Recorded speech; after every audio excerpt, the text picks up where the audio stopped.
Well, Stu, back after a Christmas break, I think that was a bit unwarranted, but how are you feeling? How's the rest of the squad feeling? Yeah, it's a difficult period at the minute for the group. You know, we've had to isolate for 10 days. We had some COVID cases in the camp. I caught it as well, so I'm recovering as well. So it's a very difficult period for us because this is our first session before the game to prepare. So, you know, it's the unknown lads that are coming back to fitness that have had COVID to how they're going to react to training intensely, to whether they can get through it and whether they'll be ready for the game. So, you know, we're in the unknown. We're training tonight and working on ready for the game at Maidenhead. We had Maidenhead watched. Matty went and watched Maidenhead against Bromley the other day. So we've got the scout report on them and we'll work on it tonight. Is it kind of handy in a way that they were the team we were preparing to face anyway before the postponements, and now sort of back and facing them again? Has it saved you all some work? I wouldn't say it saved us work. I think it's been a bit of a nightmare that we didn't get the opportunity to play the games that when we did play them, because now you end up behind on fitness.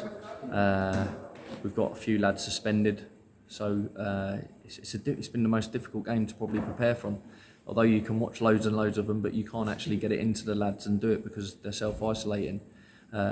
Rachel gave them programmes to keep on top of their fitness, which the lads have all reported in and done. So we've kept on top of it as best as we can, but you know it's the unknown. So we'll see how we all react tonight in training and see the reaction we have tomorrow after training. Did the break give you? I know you've been ill yourself. Did it give you more time to sort of look at them further? Yeah, of course it does. You instead of probably watching 3 or 4 games of a team, you get to watch pretty much all of their games. They've had a really good win. I think Maidenhead are a really good established National League team. I think they've been on the wrong end of a few results here and there in key moments when they've conceded goals and not taken their chances in goals. But they're looking like now that they're getting pretty much their squad back to fully fitness. They've got good players all over the pitch. They're a physical team, and it's a really difficult place to go, Maidenhead. And then sort of just going back to our last game in the trophy, must have been disappointing again, not progressing far in a cup competition this year. Oh yes, it's heartbreaking, it's devastating. Look, us as a group, we want to apologise for the first half performance. The level of the performance was unacceptable. But when you actually come away and you actually reflect on the game, I'll always try and be as honest as I can about the performances. The first half performance was not good enough and we gave ourselves too much to do. But when you actually reassess that performance, we had 2 errors that gave them 2 opportunities to score 2 goals, and they took their opportunities and scored the 2 goals. In the second half, we created 9 clear chances to win the game of football, and that's the key, both boxes. And on the day, we weren't good enough in both boxes. It's a game that we should have won in the end, even though we performed so badly within the first half. In the second half, to create 9 clear chances, and they weren't just half chances, they were clear chances in the 18-yard box that we haven't taken. It's very disappointing. We apologise to the fans that spent all their money over the New Year at a difficult period with COVID and everything to travel to support us, and they've been amazing this year getting behind us and supporting us, and we do apologise for the level of performance in that first half, but we can guarantee that, you know, we're ready to go again against Maidenhead and give everything. We know that come play Maidenhead on the 2nd, that the following will be incredible, like it always is away from home, and we know they get right behind us, and we've got to give them something to cheer about on the pitch now.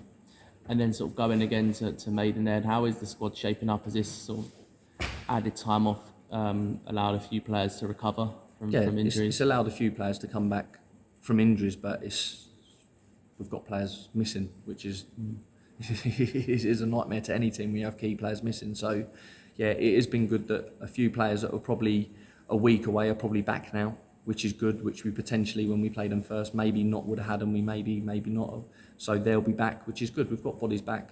We'll train tonight, and like I said to you, we'll see how we go after training tonight.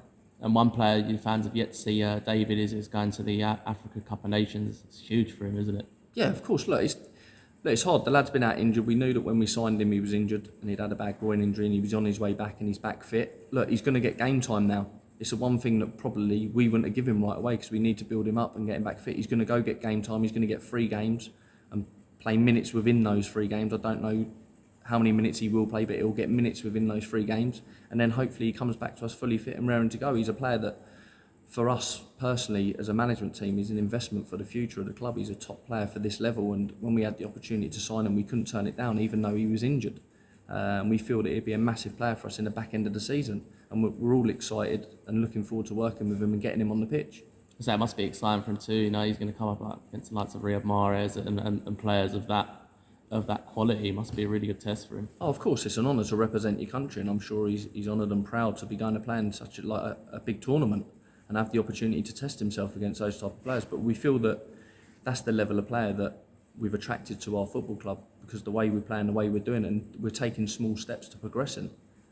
And then just sort of lastly going into this busy January period, they've managed to throw a couple more games in now, so it's sort of bulked the fixture list up again, hasn't it? Where it looked for a spell that we'd have 3 weeks without a game. No, yeah, look, I think it helps. I think after having a 10 days off period, as much as it is going to be busy, and you know we need a little bit of luck of keeping everyone fit and staying injury free.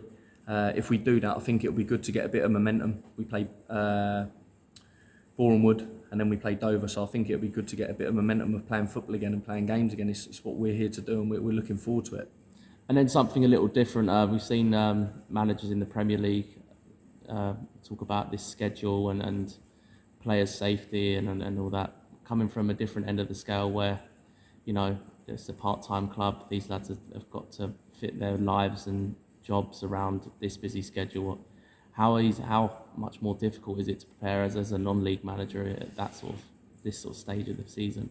It's always massive, and it was something that we looked hugely into that when we recruited this summer, that we tried to recruit players that still live their life like professionals. Even though they live their life like a professional. And I think we've got a group of players, and that's why I think in every game this season, there's no way you can come and watch us and say that the fitness levels are told within games. Little bits of lack of quality and the odd mistake here and there have cost us in games, but it's not been down to the lack of fitness and the lack of being part-time in that sense. We've recruited lads and they look after themselves. They do it like we do a Zoom recovery session every Monday, which we've added in, and it's voluntary from the lads. They come and do that off their own back because they want to do well, they want to have success, and fair play to them, they've done that.